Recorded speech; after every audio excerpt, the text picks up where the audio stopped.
Muy buenas noches y bienvenidos, señoras y señores. Estamos una semana más en Primera Plana, este programa que a través de entrevistas intenta analizar la actualidad asturiana. Cada semana, les esperamos, ya saben, cada viernes y en la redifusión del domingo. Bueno, hoy nos vamos a centrar en algo que lleva dándosele vueltas durante mucho tiempo. Nos referimos a la parcela del Vasco, que si hacer allí primero unos edificios, después el Palacio de Justicia, ahora se habla de una tercera actuación. Vamos a centrarnos hoy en Oviedo porque nos visita en este Primera Plana el concejal de Urbanismo, aunque evidentemente no solo trataremos temas relacionados con Oviedo, está sobrevolando sobre el Ayuntamiento de Oviedo la sombra de cascos, podríamos decir, que en este caso es alargada. Sobre eso le preguntaremos también, es inevitable, pero vamos a presentarle ya a quien es, como digo, el concejal de Urbanismo del Ayuntamiento ovetense, Alberto Mortera. Buenas tardes, bienvenido. Buenas tardes. Bueno, vamos a ver, de una vez por todas, ¿cree usted que, no sé si nosotros, pero nuestros hijos verán algo ya construido en la parcela del Vasco o no? Sí, la verdad es que han sido casi 20 años, si no perdidos por completo, mal aprovechados, porque hace casi 20 años que se demolió ya el Vasco. Ha habido varios proyectos fallidos por muy distintas circunstancias, el último realmente calamitoso, y el último además yo creo que delata hasta qué punto la falta de credibilidad de algunos compromisos del Partido Socialista, del Ejecutivo Autonómico con Oviedo, son tan brillantes, destellan tanto. Es difícil imaginarse que justamente cuando se ha vuelto a celebrar hace muy breves fechas la apertura oficial, solemne del año judicial, en la del año anterior el presidente del Principado anunció que se iniciarían las obras de modo inmediato de un Palacio de Justicia en esa parcela.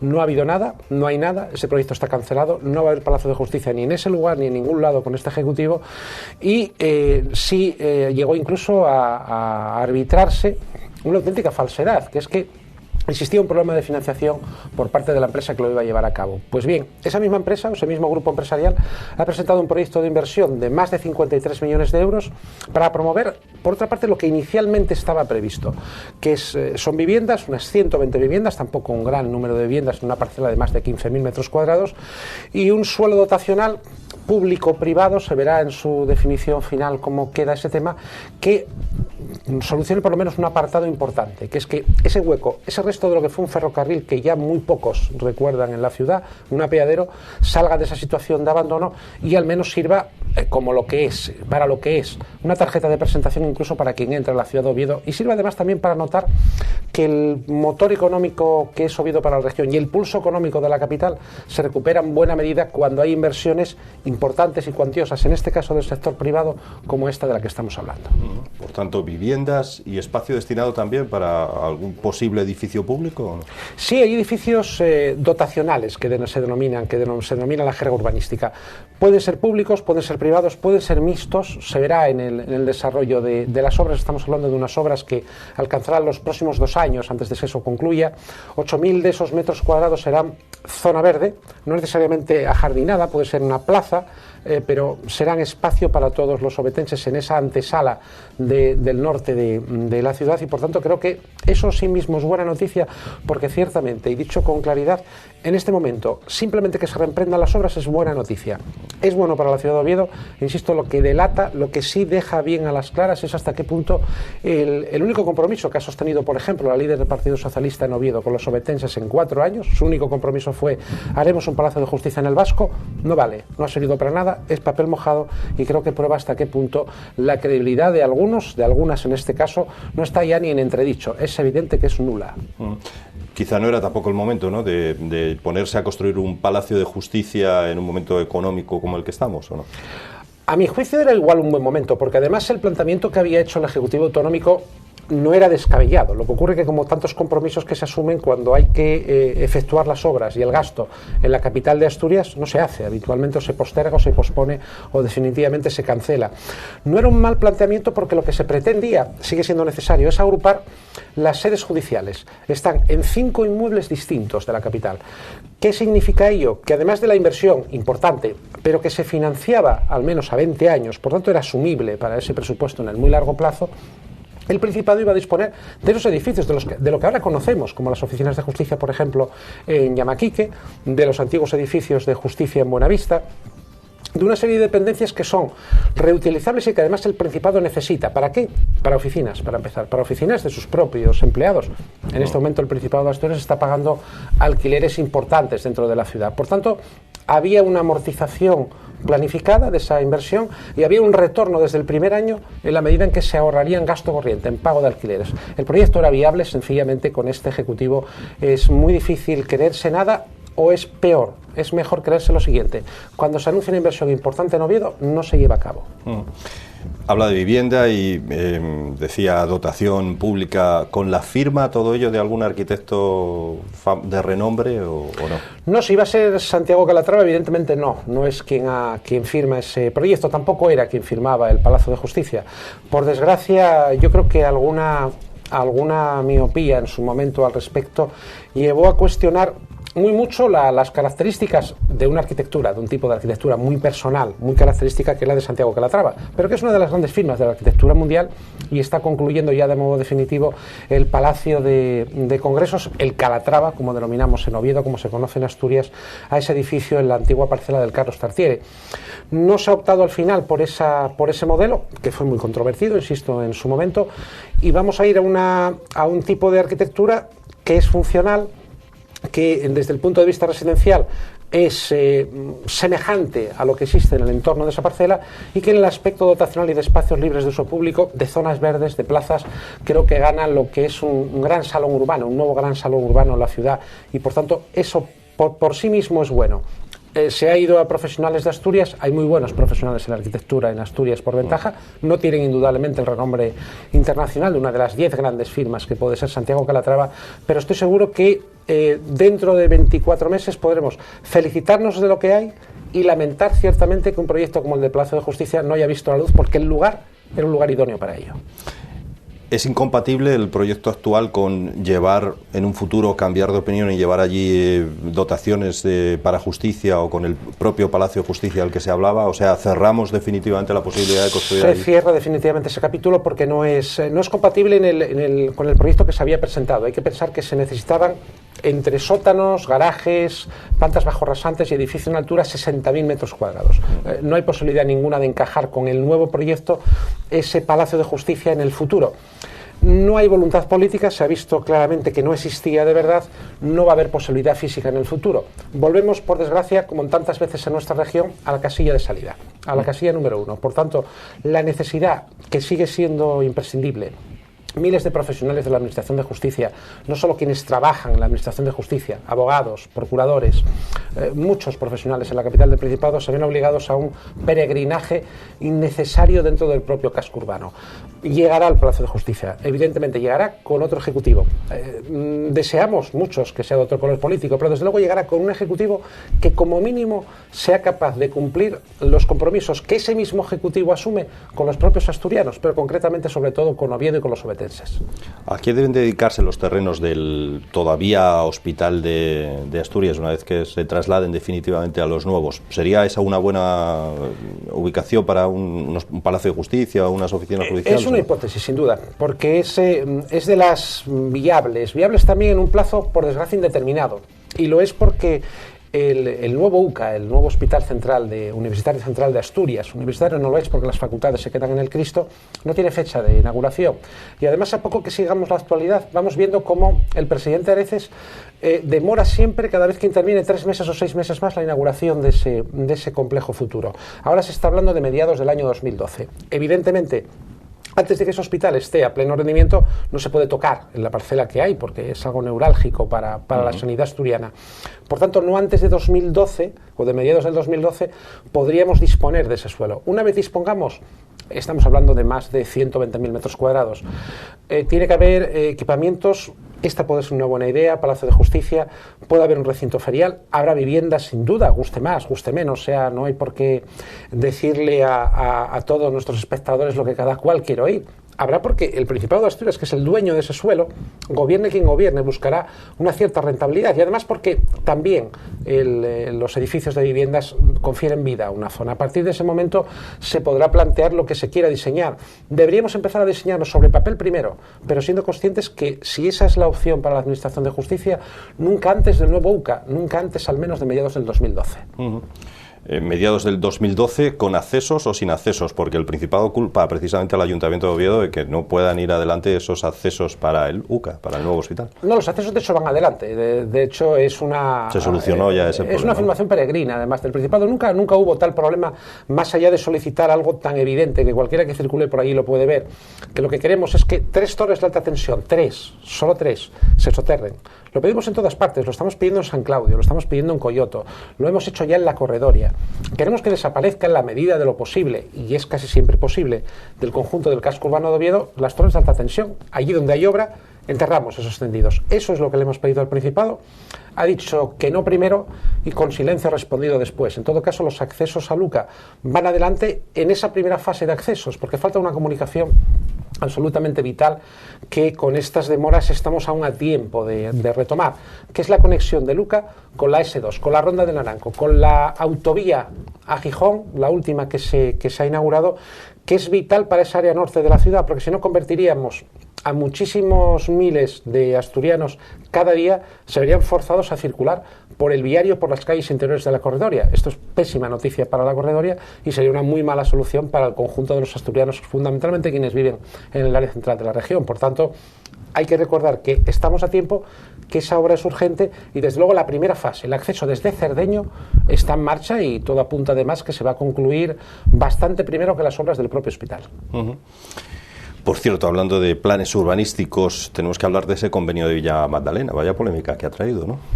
A ver, era previsible que se crease polémica. Uno, porque es cierto que no puede estar exento de ella un asunto que como mínimo cabe tildar de desgraciado. Hay que recordar que años atrás sencillamente estamos hablando de una expropiación que el Ayuntamiento lleva a cabo para proteger un inmueble singular, como es el Palacete de la Lila, que hace tiempo es un conocido cibercentro y espacio de servicios en Oviedo, como fue el inmueble del Colegio Hispania, actualmente sede del Colegio de Arquitectos de Asturias en la capital del Principado.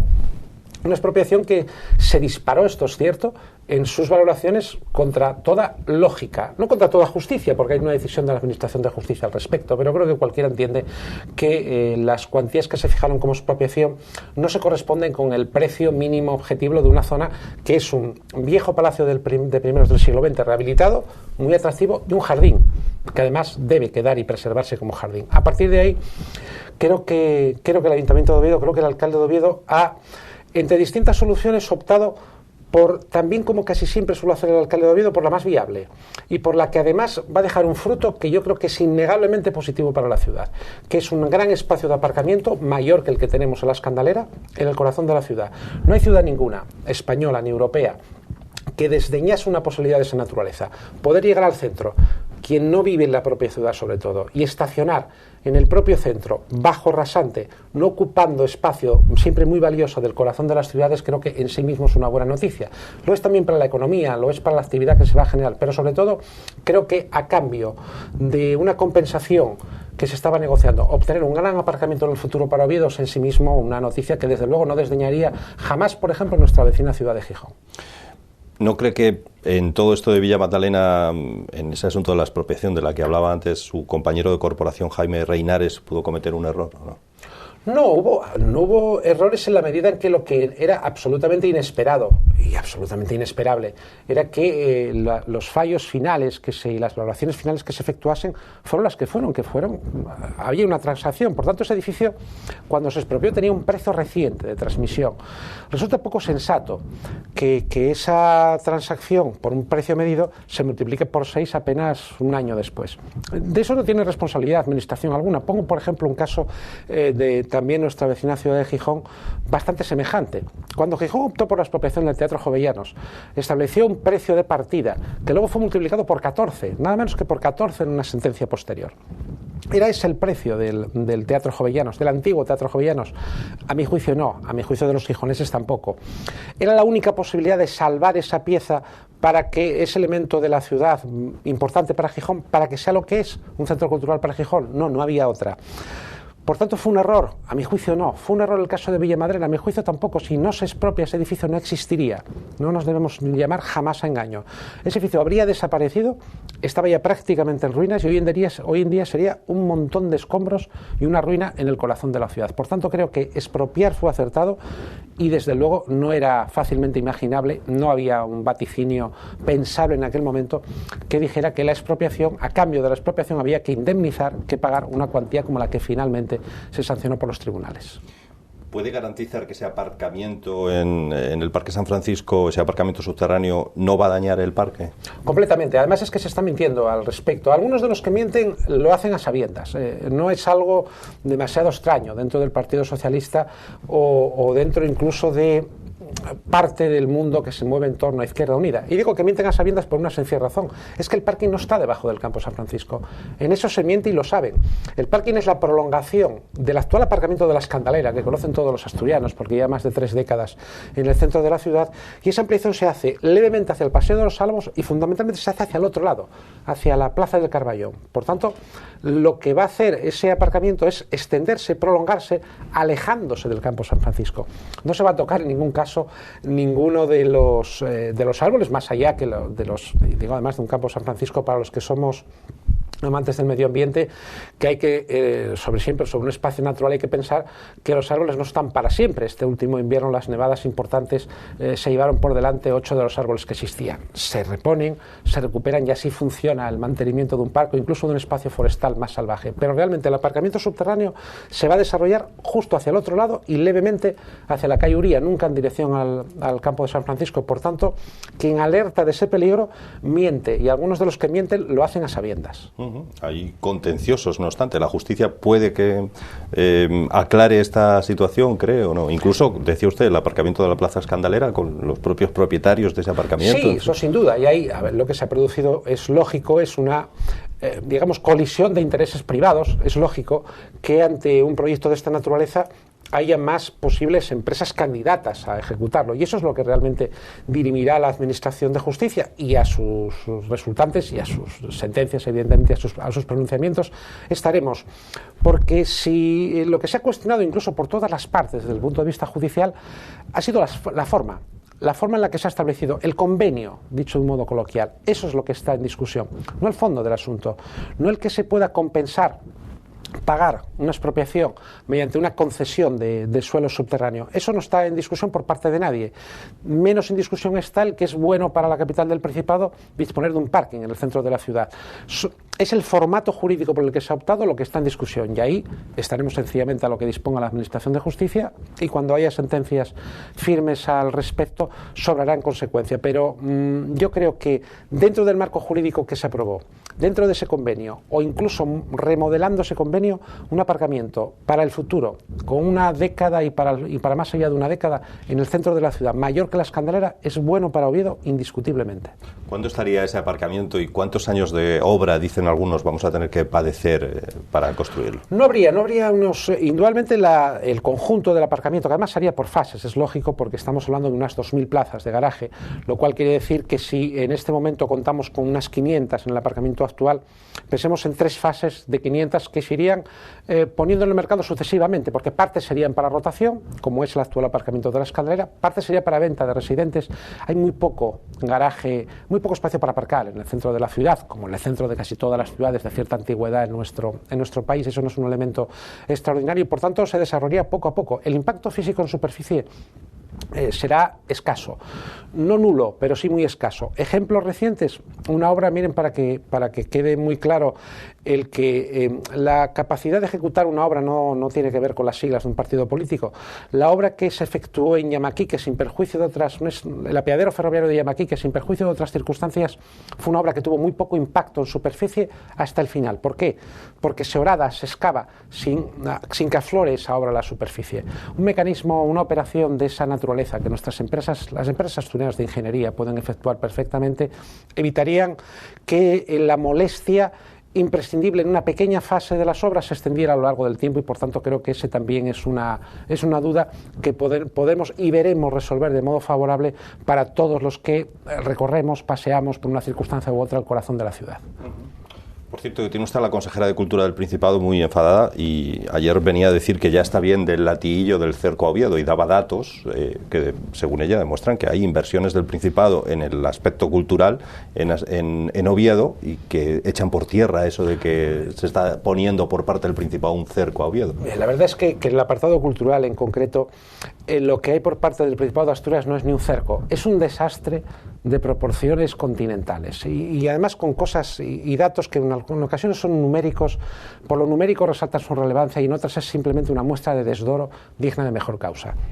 En lo numérico, tenemos un museo arqueológico cerrado, que lo tenemos cerrado hace 8 años, que las obras están acabadas, que se nos anuncia que ha desaparecido hasta los elementos del siglo XVIII que compusieron la celda de Feijó, de uno de los escritores y de los personajes, de los intelectuales más egregios de Asturias en los últimos siglos. Ese inmueble sigue cerrado. El Museo de Bellas Artes se está esperando por su ampliación 10 años. Va la obra al trantrán. Lento como más no puede ir. Pero hay incluso un botón de muestra que prueba que no solo estamos hablando de falta de inversión. Hablamos también de desdoro y de desdén sin más.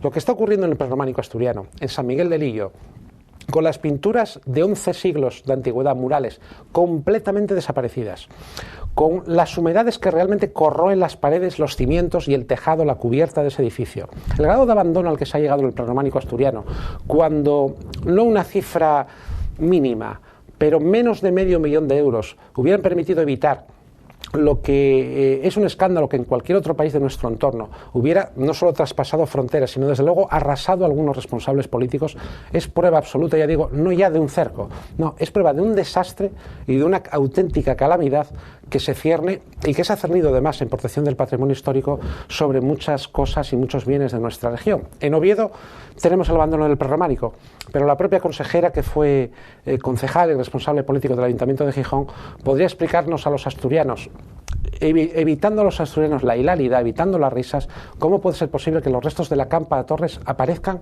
sumergidos literalmente en una suerte de mina construida ex profeso sin que nada haya censado, datado ni protegido absolutamente nada. Se pueden hacer las cosas peor en esa materia, en el apartado cultural, pero no sería fácil.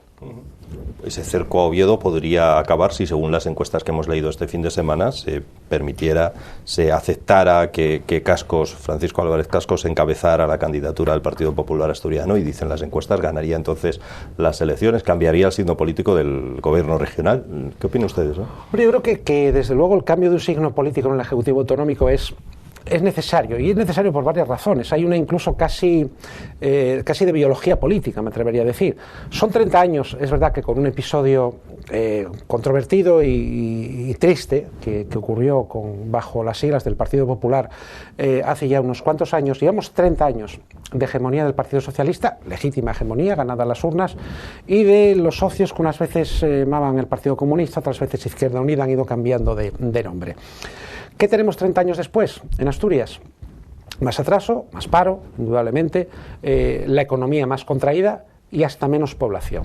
Esta es la realidad del saldo de 30 años. Se pueden hacer otros muchos balances, pero ese es absolutamente innegable. No lo tiene ninguna otra región en nuestro país. Un saldo más negativo en esos 3 apartados, al menos. En el demográfico, en el atraso de las infraestructuras y en el económico, y con la repercusión directa sobre el empleo. Es necesario un cambio de signo político, porque, como ocurrió incluso en el País Vasco, donde también se mantenía una hegemonía nacionalista vasca, en este caso durante 30 años, esa está sano para el sistema. A partir de ahí, solo lo puede encabezar, evidentemente, en Asturias solo puede encabezar el Partido Popular. Y a partir de ese momento, el Partido Popular tiene órganos y capacidad suficiente para buscar que esa alternativa, que es la que traerá el cambio a Asturias, tenga el cartel electoral que resulte más atractivo y más eficaz posible. ¿Cambio político con cascos o sin cascos? Entonces, no me ha respondido.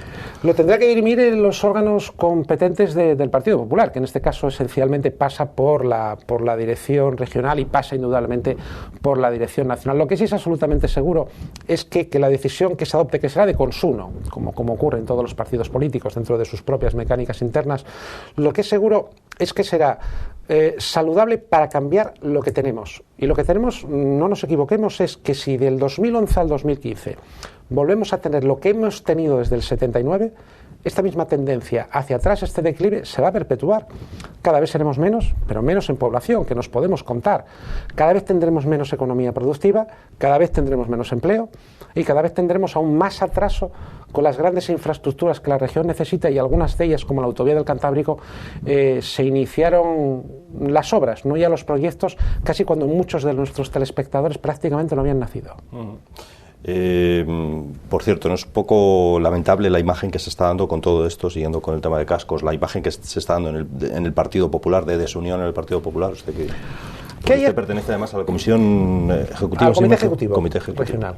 A ver, indudablemente es mejorable la propia imagen que se proyecta. Y también indudablemente lo que tiene que llegarse es a una solución, a un punto final en esta materia, que además con total seguridad no se demorará por largo tiempo. Los partidos políticos, los que tienen vocación mayoritaria, los que tenemos vocación mayoritaria, Partido Popular y Partido Socialista fundamentalmente, y los que tienen una vocación más minoritaria, que no son una alternativa eficaz, creíble de gobierno, tienen siempre que anteponer intereses generales que en Asturias están muy claros, de cambio de la región, a lo que son las razonables, llamémosle con claridad, disputas internas, pero que se producen en el seno de un partido político y se producen en el seno de una empresa, se producen en el seno de cualquier corporación en la que estamos los seres humanos. A partir de ahí, lo que hay que buscar son soluciones lo más rápidas posible. Lo más rápidas posibles es decidir un cabeza de cartel, dicho en términos coloquiales, en el caso del Partido Popular. No restará demasiadas fechas para que eso se produzca. La decisión, estoy seguro, que calmará las controversias, a veces subidas de tono, que se han producido, que esa solución será será al final razonablemente buena, y desde luego lo que es seguro es que la solución y la alternativa que se adopte va a ser la mejor para la región y la mejor para la mayor parte de los asturianos, porque estoy seguro que un cambio de gobierno el 22 de mayo del 2011 va a hacer rebrotar, va a hacer que los brotes verdes en Asturias puedan verse en 4 años de verdad. Si no, lo único que tendremos va a ser el mismo retroceso en el que llevamos 3 décadas embarcados. ¿Y esa cabeza de cartel, desde su punto de vista, debería ser Cascos o Isabel Pérez Espinosa? Lo tiene que dirimir los órganos del Partido Popular. Evidentemente uno, por coincidencia esta generacional, por coincidencia en este caso incluso de tiempo en el ámbito político, conoce mucho más a Isabel Espinosa. Sería absolutamente absurdo negar la relevancia y la figura y el calado además histórico, me atrevo a decir, en términos además con perspectiva en el tiempo, se puede decir con total normalidad, el calado histórico que ha tenido para la región la ejecutoria de Francisco Álvarez Cascos en los gobiernos de España. En los gobiernos de España, que eran los gobiernos además del empleo, eran los gobiernos del que se llamó milagro español, que se puede además perfectamente poner como antagónico del actual desastre español que damos como imagen en el conjunto del país. Pero en todo caso, ya digo que más allá de los nominalismos, es seguro que en un caso, es seguro que en el otro caso, la alternativa para los asturianos va a ser la real a lo que realmente tenemos en este momento, y que la decisión final que se adopte hará que, si no el 100%, tampoco todos estaremos de acuerdo con la decisión que se tome, una gran mayoría ya de los propios militantes y sobre todo de los propios votantes del Partido Popular va a respaldar la opción que es la opción distinta a lo que tenemos, pero distinta no solo en caras, va a ser distinta en lo que se hace e incluso en el cómo se hace. Asturias propone, pero la decisión final en ese sentido la tiene Génova, la tiene Madrid, ¿no? Será compartida, evidentemente hay una última palabra en algo en nuestra región y en las 17 comunidades autónomas donde obviamente los órganos de carácter nacional de los partidos políticos tienen que tomar decisiones al respecto. Se han tomado en otras regiones, en otras no, como es conocido del conjunto del país, por circunstancias distintas. Hay tiempo suficiente. Yo creo que los ciudadanos, los asturianos, el conjunto de los ciudadanos se cansa o nos cansamos de que parezca que los partidos políticos están siempre o en campaña o en pre-campaña, porque da la sensación que mientras que se está en campaña o en pre-campaña, la vida pasa y no se ocupa los responsables políticos de las cosas que realmente interesan a la gente. Por tanto, hasta el 22 de mayo queda mucho agua que recorra los cauces de los ríos de nuestra región.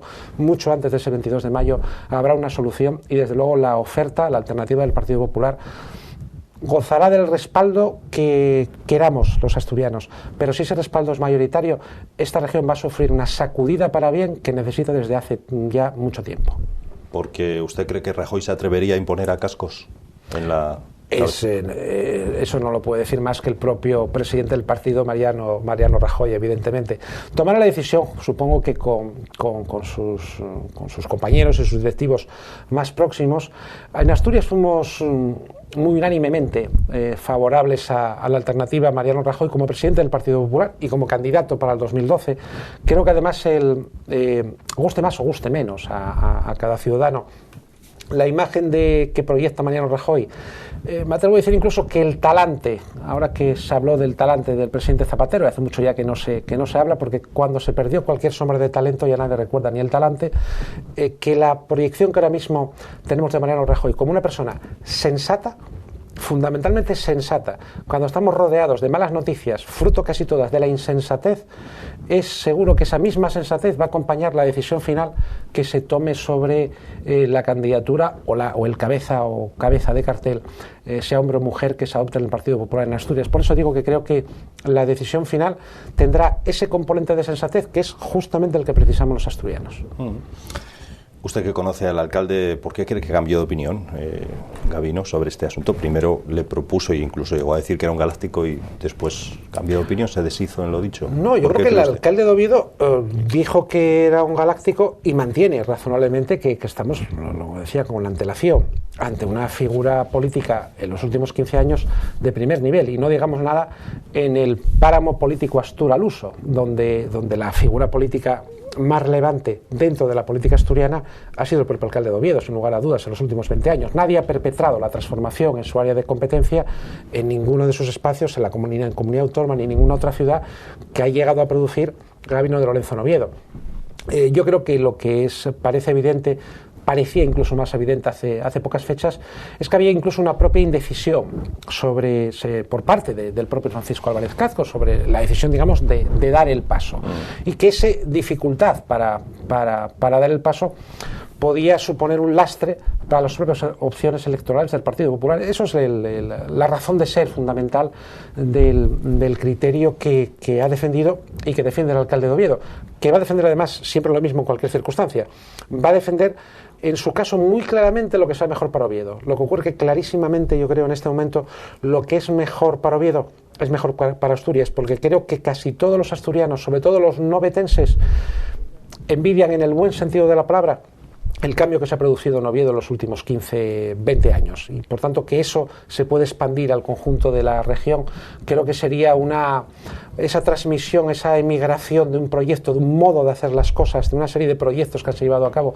Creo que es a lo que se aspira en Mieres, en Gijón, en Castropol o en Ribadedeva, en cualquier punto de nuestra geografía. Cambiando de asunto, ahora que se marcha a Areces, después de 24 años en activo en la política, primero el Ayuntamiento de Gijón, después el Principado, etcétera, ¿qué le diría en esa marcha? Al señor Areces, desde luego, si lo vemos con clave exclusivamente obetense, lo mejor que le podemos desear es que tenga salud, que tenga larga salud, porque desde luego no podemos tener un agradecimiento real por nada de lo que haya hecho en Oviedo. En otros puntos de Asturias, evidentemente tuvo una trayectoria mucho más vinculada a Gijón, como alcalde que lo fue. Ha tenido también en el Principado, ha mantenido una muy estrecha vinculación con Gijón. A ver, el presidente del Principado a nadie se le escapa en ningún punto de Asturias, que ha querido seguir ejercer, con mayor o peor fortuna, eso lo decidirán los gijoneses, como una especie de superalcalde de Gijón. Muchas cosas en Gijón están pendientes. El famoso Metrotren, los famosos trantrenes que ha propuesto el presidente Areces no son nada, en realidad no se han convertido en nada práctico. Cada vez que se ha participado en una actuación importante, el Musel en inversión ha sido lo más importante en Asturias en los últimos años, nos sale no por un ojo de la cara, nos sale casi por los dos, o sea, resulta costosísimo, y en este momento ni siquiera sin un proyecto industrial que acompañe el propio puerto. Yo creo que el presidente Areces, sobre todo en los últimos años, ha sido víctima de una serie de recetas caducas.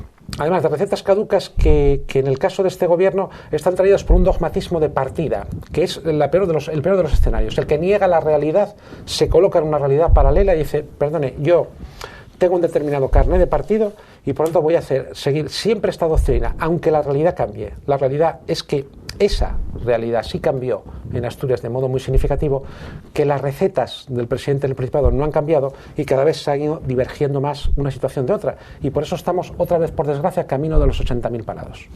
Por cierto, que cada vez que se habla de una obra pública en Asturias, casi se echa uno a temblar porque hay que hablar también de sobrecostes. El UCA, el Musel, se habla ya incluso de la incineradora de Cogersa, que antes de nacer ya nace con sobrecostes sobre lo inicialmente previsto. Esto de los sobrecostes parece que se ve como normal y no sé si, desde luego, desde el punto de vista de los ciudadanos, no parece normal. No, ciertamente no lo es. En el caso de la incineradora es cierto que es una obra que no se ha iniciado, que está definiendo hasta su volumen.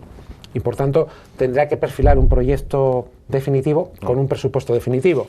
Y el Partido Popular estará donde le corresponda, esperemos que como gobierno, si no lo estaría como oposición, vigilante con esa situación, porque ha sido fruto de un acuerdo entre lo que es Cogersa, que es prácticamente hablar del conjunto de la población asturiana representada a través de sus municipios, a través de sus ayuntamientos. El caso del Musel es el caso del mayor sobrecoste de España, con mucha diferencia. Pensar que 251 millones de euros se han evaporado y que la justificación que hemos escuchado muchas veces los asturianos es que, hombre, claro, la fuerza que ejercen las mareas del Cantábrico han sido decisivas para ese sobrecoste, es una broma, porque obviamente un puerto de mar y de estas características se sabía que no se ejecutaba en el embalse de Tanin ni en el de Río Seco, y por tanto que las corrientes marinas, las tempestades incluso y alguna que otra galerna tenían lugar dentro de nuestra climatología y dentro de nuestra geografía. Es un auténtico disparate donde el dinero se ha evaporado, por no decir lo que todos los asturianos pensamos, prácticamente el conjunto de los obetenses, y es mejor no decirlo antes de que nadie nos acuse de imputación falsa de un delito.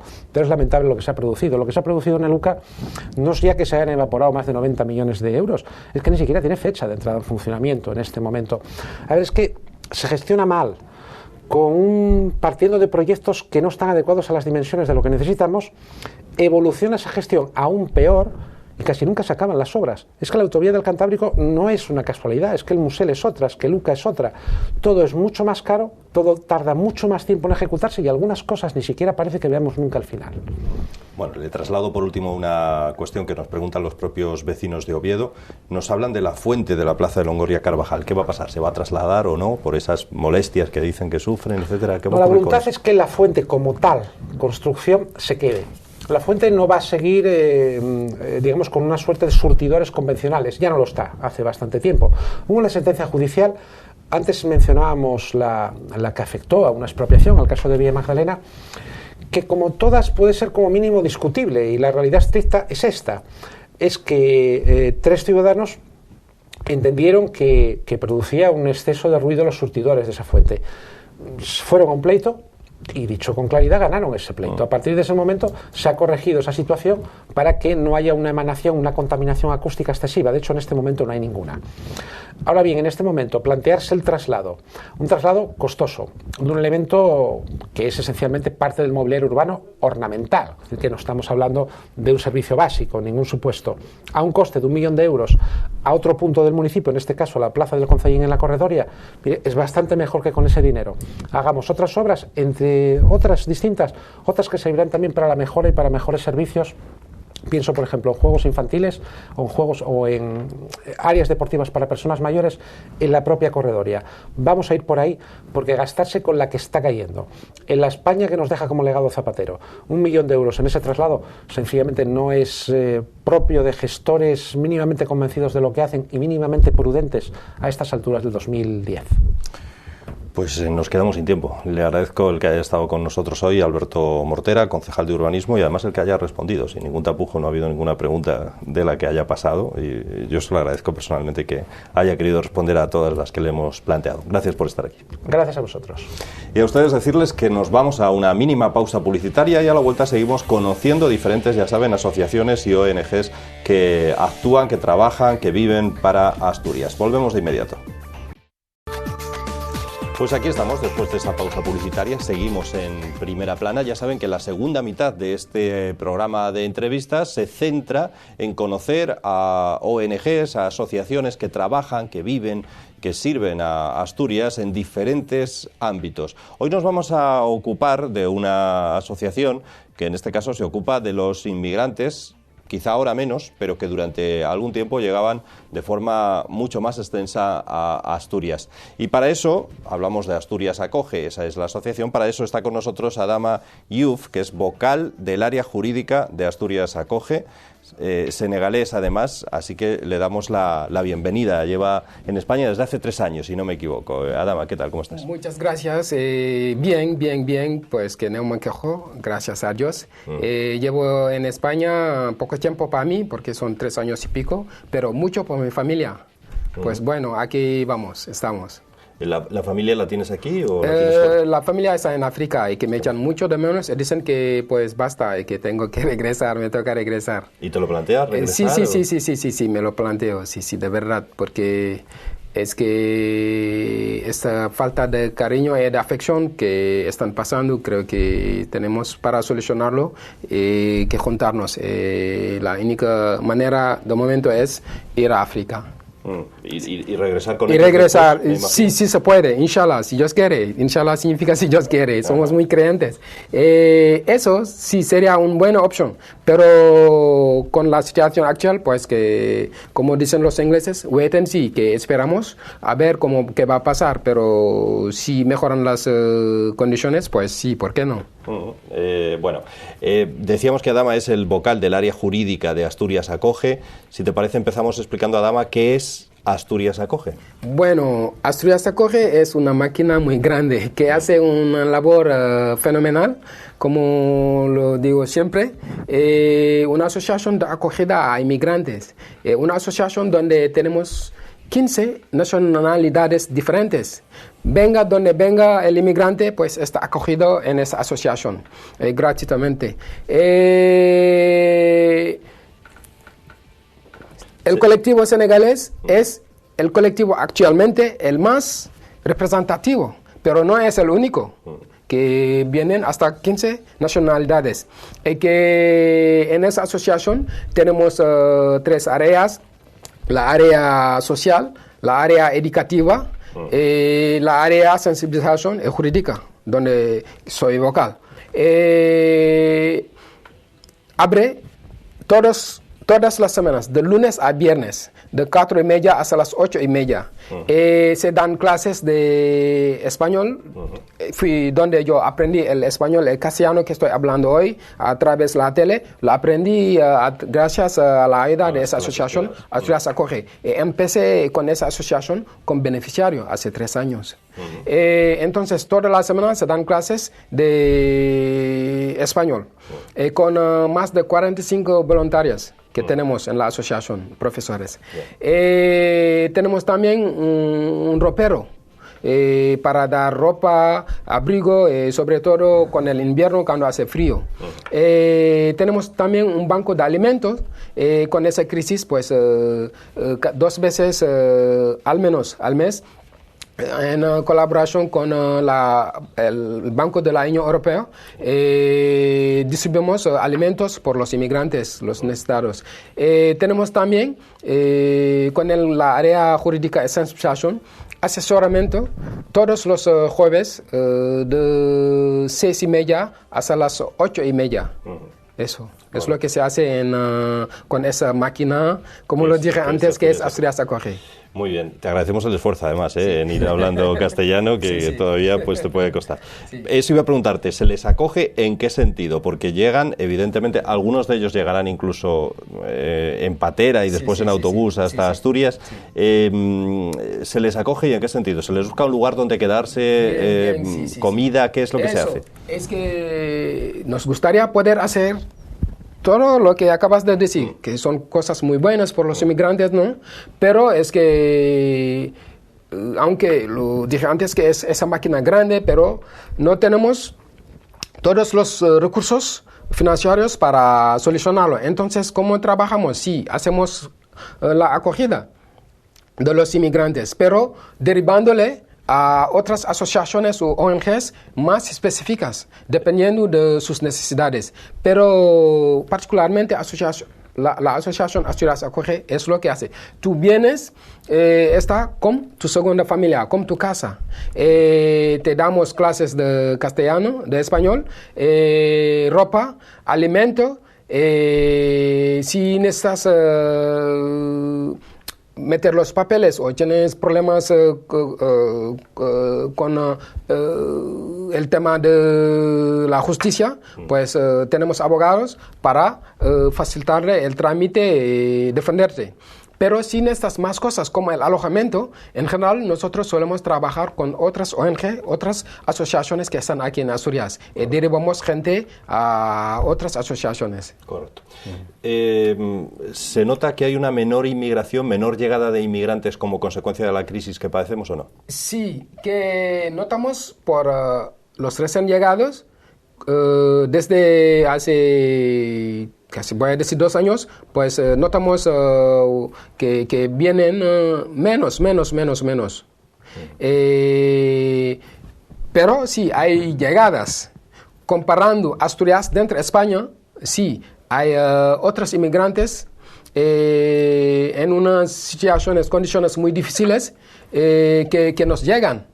En la asociación, que vienen del sur de España, de Valencia, de otros países, de otras ciudades mucho más grandes, donde pues con las consecuencias de la crisis, todo esto, no podrían seguir, acaban para llegar a Asturias a coger.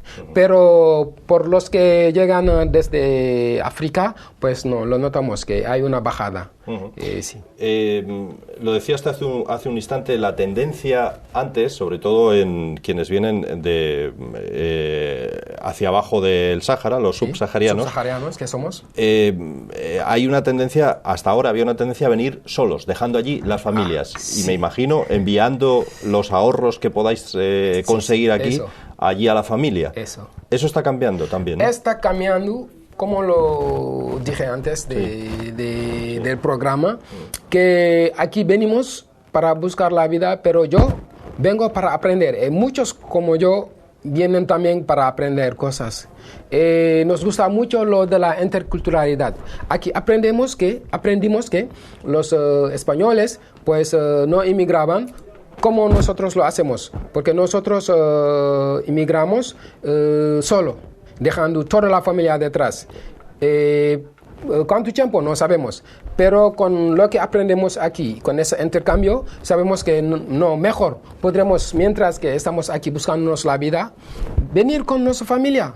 Nuestra familia, quiero decir, la familia como se nombra aquí en Europa, la familia núcleo, como le voy a llamar. Pues con nosotros, la familia es más, que no podemos llevar a toda la familia, pues que es muy grande, porque hasta los vecinos forman parte de la familia en África. Pero al menos podemos llevar a nuestra mujer, a nuestros hijos. Esto está cambiando últimamente, esos 2 últimos años, que muchos que están aquí, legales, y que tienen los papeles, y que tienen medio para mantener a su pequeña familia, le están haciendo. Y yo estoy muy en favor de esto. Porque estando aquí solo, dejando la familia a África, esta falta de afección, esta falta de cariño, no se puede comprar. Yeah. Entonces, para mí, la manera de solucionarlo es que mientras que estaremos aquí, llevamos la familia pequeña, vivir juntos. Si nos toca, por ejemplo, regresar a África, podremos regresar. O, ¿por qué no? Si encontramos un hueco en esa sociedad española, pues quedarnos. Yeah. Bueno, ¿creéis que es racista Asturias? ¿Os habéis encontrado con casos sí, o no? Muy importante. Es una pregunta que me gusta mucho. A ver. Que provocó un montón de debate hace unos 8 o 9 meses.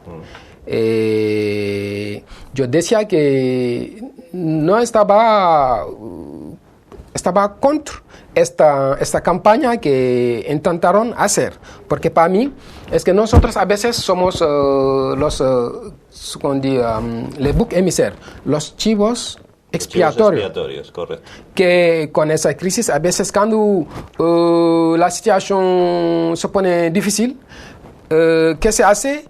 Unos intentan orientar la atención de la gente hacia nosotros. Pero aquí estaremos gracias a esos medios para denunciar esto. Que yo no puedo decir que Asturias es o está racista, no. Asturias que nos acoge bien. El problema es que estamos pasando una situación muy difícil. Y dentro de esa situación, vayas donde vayas, en África, o Europa, o América, siempre encontrarás unos buenos, unos malos. Pero decir de un bloque que Asturias está volviendo racista, yo no estoy de acuerdo. Porque casi yo tengo mucho más relaciones con autóctonas que con gente de mi país, aquí. Que yo voy, con asturianos, sí, que con eso, gente de tu eso. país. Yo paso mucho más tiempo, mucho más claro de mi tiempo en casa de gente de aquí. Entonces, tratar esa gente de racista, para mí no es coherente. Que sí, hay unos casos aislados con esa crisis. Últimamente, con unos inmigrantes que sí no son subsaharianos, pero que sí son africanos, sufrieron de una amenaza de manifestación a carácter racista. Que tenemos con esa asociación Asturias Acoge una plataforma en que participamos Asturias Acoge y más de otras asociaciones que se llama Ruta contra el Racismo y la Represión, donde denunciamos esa actitud racista de algunos. Pero que Asturias para mí no es racista. Asturias es para mí una región donde sí, los inmigrantes sí pueden vivir con los autóctones, no en competencia, pero complementando uno a otros. ¿Por qué se decide alguien en Senegal a venir a España? ¿Qué os dicen que hay aquí? ¿Os sentís un poco engañados una vez que estáis aquí? ¿Os prometen el dorado como si esto fuera y luego no es así o qué? Hace muy pocos días con una asociación que se llama Cambalache organizamos un seminario con un profesor que invitamos de la universidad más grande de Senegal, Cheikh Anta Diop, un profesor que se llama El Hadj Amadou Ndoye. Para hablar sobre no África. Me pidas que lo repita, por sí, favor. Sí. Para hablar de África, de la inmigración y todo. Hubo un debate sobre eso. Unos que le llaman efecto llamada, otros. Pero yo no estaba con esa teoría de efecto llamada, de engaño, no. Hay un efecto que se llama efecto huida. Sí, que el problema es que en África las cosas están yendo muy mal. Hace mucho tiempo. Con esa desesperanza. Es que detrás de eso hay un montón de explicaciones que no podremos explicar aquí en ese programa. Bien, sí. Pero teniendo en cuenta de la situación del interno, la gente se marcha harta. Porque, como lo decía, la vida de un ser humano, y sobre todo en el subsahariano, hace en general, de 100 años. Tú no puedes vivir más de esto. Aguantas 20 años, 30, 40, ves que no hay cambio. ¿Qué haces? Pero tú te marchas de ese sitio para buscarte la vida. Pero el problema es que es una aventura, vamos de aventura, entonces no sabemos cómo va a salir. Pero la idea que nos digamos es que pues no puede ser peor que aquí. Porque aquí a veces es como el infierno. Porque si no hay esperanza, no puede haber nada. El problema es que ahora no hay esperanza. ¿Por qué no hay esperanza? Es que es una larga historia. Porque sí, tenemos líderes, pero es que seguimos, después de 50 años de independencia, seguimos viviendo en una situación, en unas condiciones muy difíciles.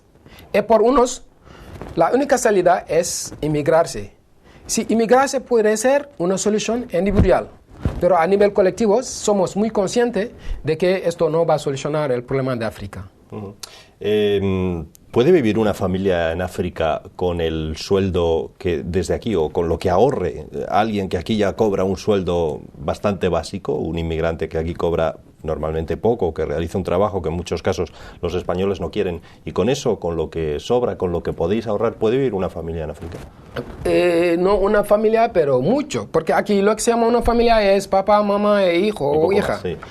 Pero una familia para nosotros, como lo dije antes, es hasta los vecinos. Sí. Pero sí, yo trabajé aquí limpiando calle, barriendo, pero mantenía muy bien a mi familia.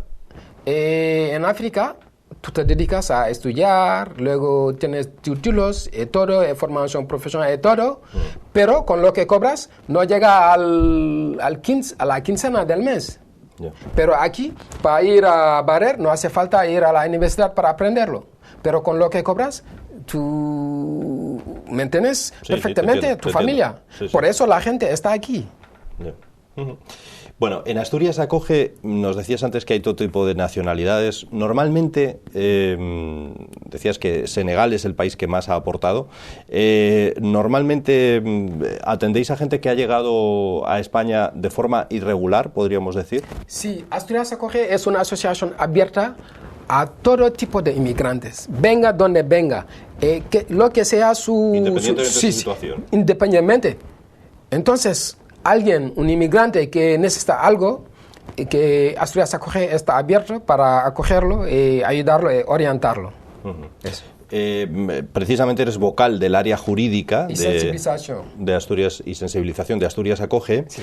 Hay quien une inmigración con delincuencia. ¿Es cierto eso? ¿Notáis vosotros también que...? Sí, es que es algo que no podemos generalizar también. Sí, que a veces hay unos que no se comportan como deberían. Pero generalizar, pues para mí es muy fácil. Yeah. No es verdad que inmigrante no es sinónimo de delincuente, no. Los inmigrantes están aquí para buscarse la vida. Pero buscarse la vida a veces cuesta mucho por unos. Porque unos no están preparados, sobre todo en una sociedad con cultura de papeles, donde hay leyes.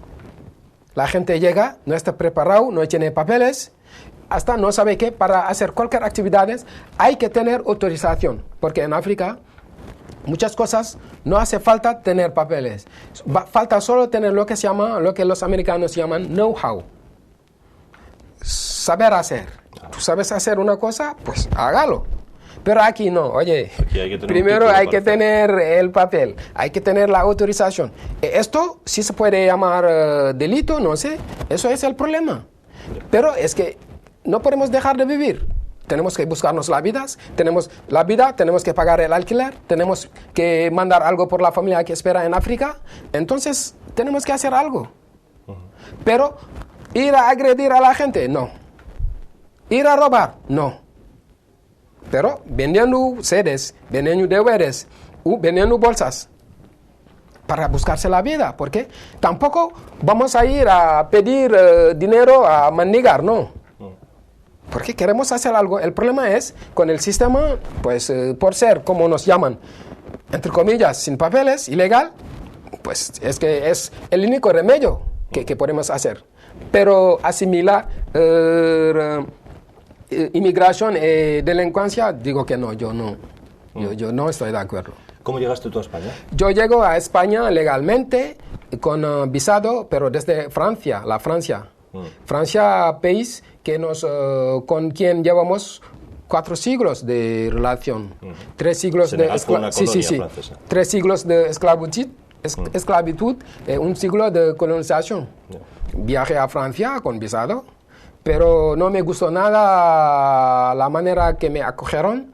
¿Por qué? ¿Por qué dejas Francia? El racismo institucional que hay. Un racismo que llamo institucional. Algo que no ves en España. No, sí, es que quería dar lección a España. Yo digo que no. España no tiene nada que ver con la Francia. Que yo creo que no trata igual que la Francia trata sus colonias, antiguas colonias.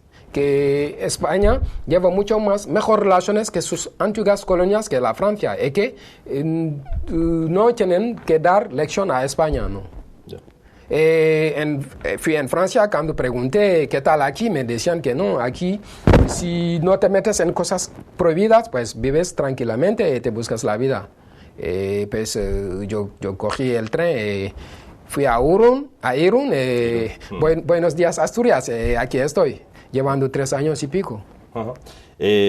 Hablabas antes de una de las actividades que muchas veces quienes, como tú dices, estáis sin papeles, tenéis que realizar, la venta de DVDs. Sí. que ¿lo consideráis delito o no? Porque parece que hay una tolerancia con esto, ¿no? Es que ahora sí, ahora hay tolerancia, pero antes no. El problema es que para mí, ellos, sí, que tienen que buscarse la vida de un modo u otro. El mal menor para mí era esto. Pero ellos, el problema es que no es una preferencia, que ellos prefieren vender esos DVDs o CDs. El problema es que con el sistema, como lo dije antes, con esa cultura que hay aquí de los papeles y de todo, de permiso, es que es el único remedio que los dejan. Ahora que sí, que no es tan grave vender seres, pues muy bien. Pero mi idea es despenalizar el top manta. Dejar la gente que quiere vender, que vende.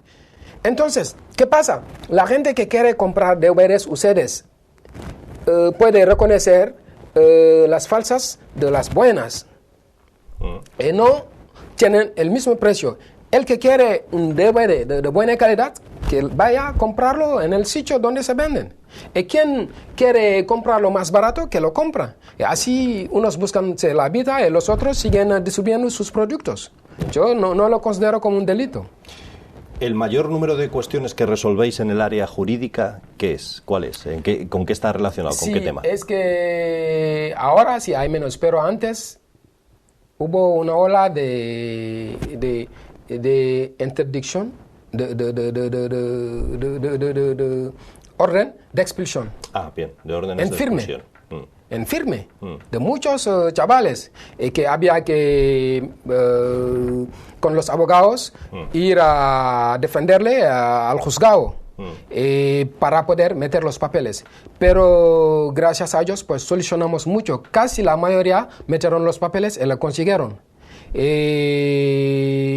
¿Consiguieron quedarse? Sí, no, se quedaron, pero además de quedarse, consiguieron tener los papeles. Entonces están en una situación legal.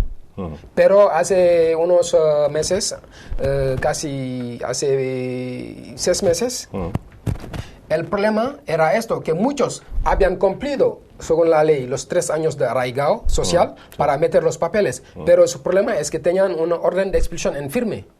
Pero conseguimos con los abogados de Asturias Acoge para recurrirlo y meter papeles.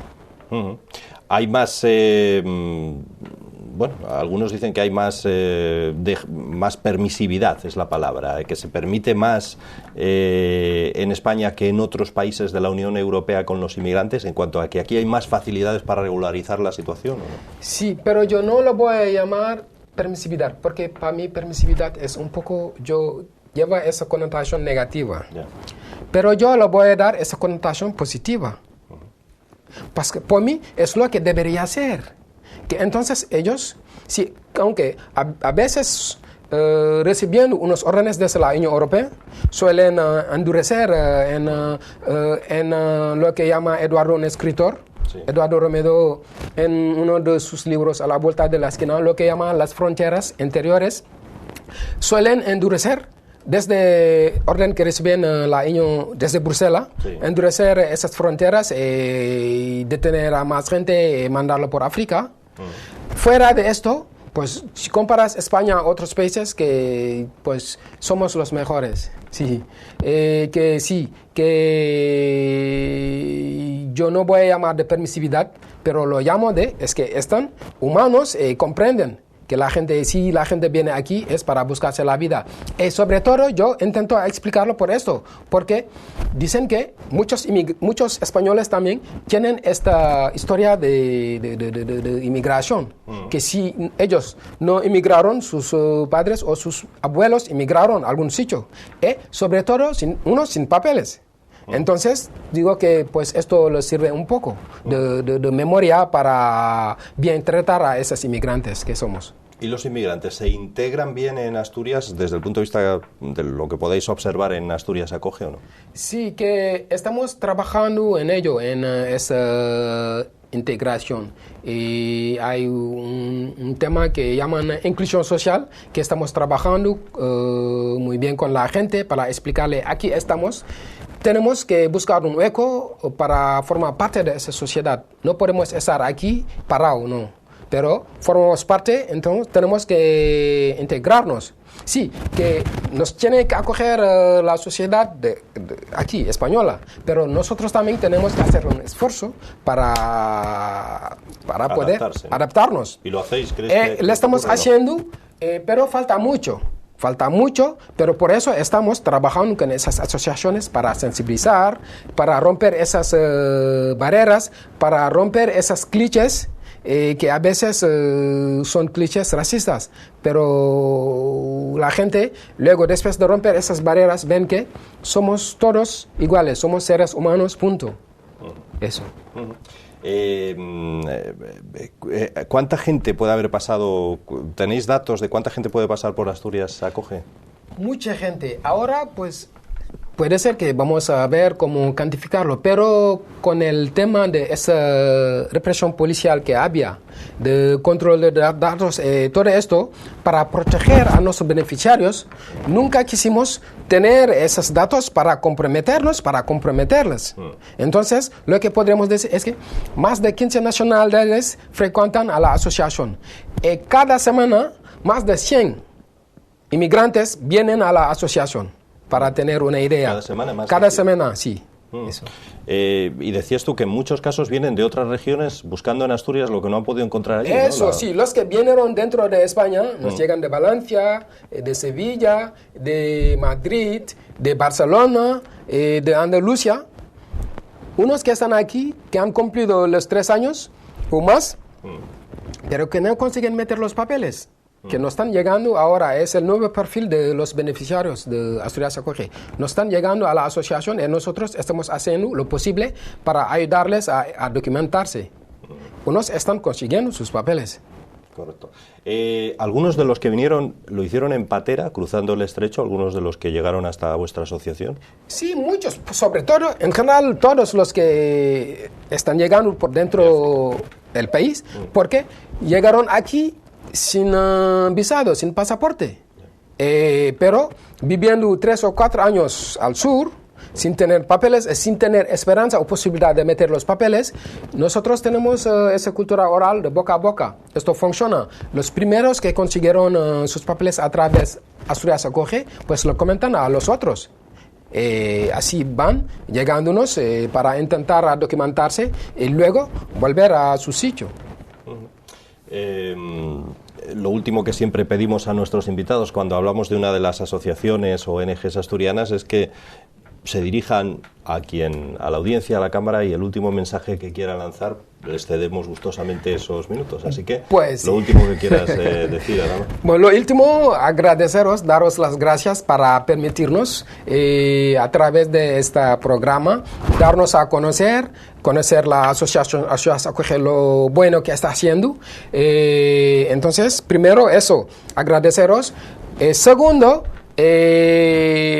agradecer a esta que llamo yo mi segunda familia, la Asturias, la población asturiana, con la que estamos viviendo juntos. Tenemos, no sé cuánto tiempo va a durar, pero de momento estamos compartiendo muchas cosas, el espacio asturiano, la cultura asturiana y todo, pero mientras que nosotros vamos aportando algo, porque yo creo en esa teoría del intercambio, de lo que se llama uno de los poetas de Senegal, Léopold Sédar Senghor, la civilización del universal, la civilización de lo universal, donde cada uno aporta algo y recibe algo. Entonces estamos aquí recibiendo mucho cariño, apoyo, etcétera, pero mientras dando algo, dando a conocer nuestra cultura, esas cosas. Entonces, yo doy las gracias a esta sociedad asturiana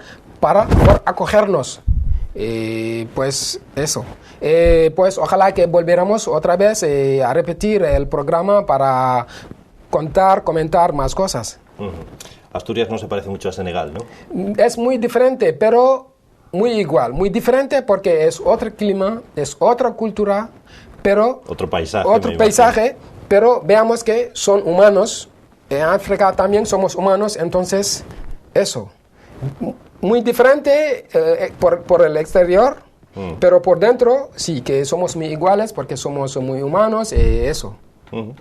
Adama Diouf, que es el vocal del área jurídica y de solidaridad de Asturias Acoge, gracias por estar con nosotros aquí explicándonos todo esto. Muchas gracias. A ti. Chao. Y a ustedes, señoras y señores, también agradecerles que hayan estado con nosotros en este Primera Plana de hoy. Volvemos ya la semana que viene. Gracias y muy buenas noches. Vale, chao.